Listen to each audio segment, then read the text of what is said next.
कैसे हैं सर? आज बात करेंगे केंद्रीय सुरक्षा बल या केंद्रीय कर्मचारी हैं, राज्य कर्मचारी हैं, यानी साधारण शब्द में समझ सकते हैं कि जिनका अगर एनपीएस कटता है उनके लिए केंद्र सरकार द्वारा 1 अप्रैल 2025 को लागू होगा यूपीएस।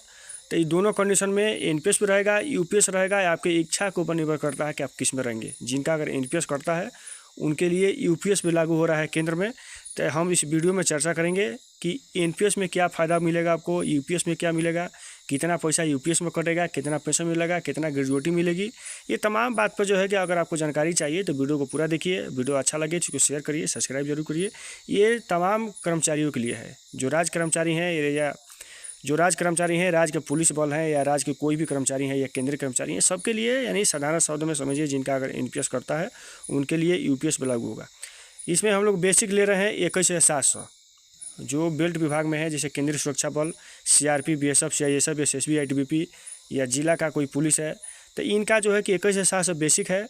अगर डीए जोड़ेंगे तो अभी 53% डीए चल रहा है केंद्र में अभी जनवरी है, समझ सकते हैं कि आपको 2 दिन बाद, 4 दिन बाद या 10 दिन बाद केंद्र में जो लागू होगा, अनुमानित बताया जा रहा है कि 3% अगर केंद्र में लागू होगा तो ये डीए हो जाएगा। हम जोड़ रहे हैं इस पर 56%, क्योंकि ये अप्रैल में लागू होगा यूपीएस, तो यूपीएस से पहले आपका डीए लग ही जाएगा। तो अगर डीए अप्रैल से पहले लग जाएगा तो इसमें 56% के अनुसार से हम लोग जोड़ रहे हैं। तो 21,700 आपका बेसिक, और उस पर अगर 56% डीए जोड़ेंगे तो 12,152। ये दोनों पैसा जोड़ने के बाद हो जाएगा 33,800। आपको 52 पे अगर 10% निकालेंगे तो आपका पैसा कट जाएगा 3385। क्योंकि जो एनपीएस है तो एनपीएस में भी आपका बेसिक प्लस डीए का 10% कटता भी है। और उसके बाद यूपीएस में भी आपका यही नियम रहेगा कि आपका बेसिक प्लस डीए का 10% कटेगा। लेकिन इसमें सरकार आपको एनपीएस में अगर रह रहे हैं तो एनपीएस में सरकार आपको देगी 14%, और वहीं अगर यूपीएस में रहेंगे तो उसमें सरकार देगी आपको 18.5%। तो पहले हम एनपीएस के बारे में समझ लेते हैं कि एनपीएस में अगर सरकार दे रही है आपको बेसिक प्लस डीए का 14%, तो ये देगी 4739 रुपया। ये आपका जो 10% है यानी 3385 रुपया। ये दोनों पैसा कितना हो गया? 8124 रुपया। ये हर एक आपके एनपीएस खाता में जमा होगा, प्रति माह जमा होगा। अब रही बात कि ये जब तक आप नौकरी करेंगे तब तक ये जो है कि प्रति माह आपका जमा होता रहेगा, आपको जानकारी है। इसके बाद अगर 30 वर्ष नौकरी कर रहे हैं तो एक अनुमानित हम लोग लगा रहे हैं कि 30 वर्ष अगर नौकरी कर रहे हैं तो आपको अगर 70 लाख रुपया जमा होगा, क्योंकि ज़्यादा भी जमा हो सकता है, कम भी हो सकता है, लेकिन समझने के लिए हम लोग 70 लाख ले रहे हैं। तो 70 लाख रुपया अगर जमा हो गया, जिसमें आपको सरकार जब रिटायरमेंट होंगे तो आपको 60% दे देगी। यानी 70 लाख पे अगर 60% जोड़ा जाए तो ये होगा 42 लाख रुपया आपको मिल जाएगा। और वहीं 40% सरकार अपने पास रखेगी, यानी 28 लाख रुपया अपने पास रखेगी। इसका जितना महीने का ब्याज होगा वो आपको पेंशन के रूप में मिलेगा।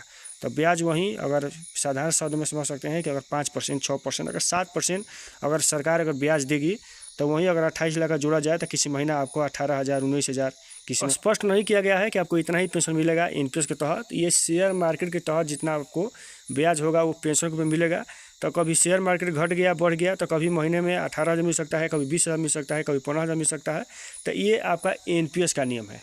लेकिन जब आप रिटायरमेंट होंगे तो आपको 60% मिल जाएगा। तो यहाँ तक समझ गए। अब बात आती है यूपीएस का। जो यूपीएस 1 अप्रैल 2025 को लागू होने वाला है केंद्र में, और जब केंद्र में लागू होगा तो जो राज्य कर्मचारी है उनको भी लागू हो जाएगा। तो अगर आप एनपीएस में रह रहे हैं तो एनपीएस का फ़ायदा जो लीजिए कि एनपीएस का फ़ायदा क्या है। एनपीएस में आपका वही सरकार आपके एनपीएस खाता में देगी 18.5%, यानी बेसिक प्लस डीए का 18.5%। जैसे समझ सकते हैं कि ये बेसिक और प्लस ये डीए दोनों जोड़ने के बाद 33,852 पे जो आपका 10% है, लेकिन सरकार यहाँ देगी आपका 18.5%। तो 18.5% देगी, तो यानी 6262 रुपया। ये आपका जो 10% है 3385, यानी 96 से 47 रुपया आपके यूपीएस खाता में हर एक माह जमा होगा।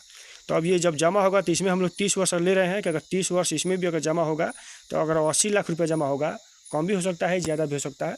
अगर 80 लाख रुपया जमा हो रहा है तो इसमें क्या है कि आपको ये जानकारी है कि इसमें सरकार आपको पैसा नहीं देगी, इसके बदले पेंशन मिलेगा, ग्रेजुएटी मिलेगा। लेकिन ग्रेजुएटी कैसे मिलेगा, इसमें ये बताया गया है कि जिस महीने अगर आप रिटायरमेंट हो रहे हैं, जिस वर्ष में अगर जिस महीने रिटायरमेंट होंगे, उस माह का आपका वेतन देखा जाएगा ग्रेजुएटी के लिए। उस माह का वेतन देखा जाएगा। अगर साधारण शब्द में समझिए कि अगर 1 लाख रुपया आपका वेतन है, उसका नियम बताया गया है कि अगर आपने 30 वर्ष नौकरी किए हैं तो उसको दोगुना कर दिया जाएगा, यानी 6 माह करके, 6 माह करके। लेकिन ज़्यादा ये वीडियो लंबा चौड़ा हो जाएगा वो समझाने के लिए। तो साधारण शब्द में समझिए कि जोड़ करके वहीं 20% आ जाएगा। अगर आपका उस माह में अगर जिस माह रिटायरमेंट हो रहे हैं अगर 1 लाख रुपये वेतन है, जिसका 20% आपका ग्रेजुएटी मिलेगा 20%। तो 20% कैसे? क्योंकि 20,000 अगर 1 लाख पर अगर 20% जोड़ेंगे तो ये होगा 20,000। अगर 30 वर्ष नौकरी की है तब 20,000 में 30 वर्ष जो है कि आप इसमें गुणा कर देंगे, यानी 6 लाख रुपये आपको ग्रेजुएटी मिलेगा। जहाँ एनपीएस में जो आपको 60% मिल रहा है, लेकिन यहाँ आपको 6 लाख मिलेगा ग्रेजुएटी। यहाँ तक समझ गए। पेंशन की बात यह है कि अगर अपने जीवन काल में अगर पूरे 25 वर्ष नौकरी कर रहे हैं यूपीएस के तहत, जब से यूपीएस लागू होगा 1 अप्रैल 2025 से, उस दिन से लेकर के अगर अपने जीवन काल में अगर 25 वर्ष नौकरी अगर पूरी कर रहे हैं तो आप 50% पेंशन के लिए हकदार हो जाएंगे।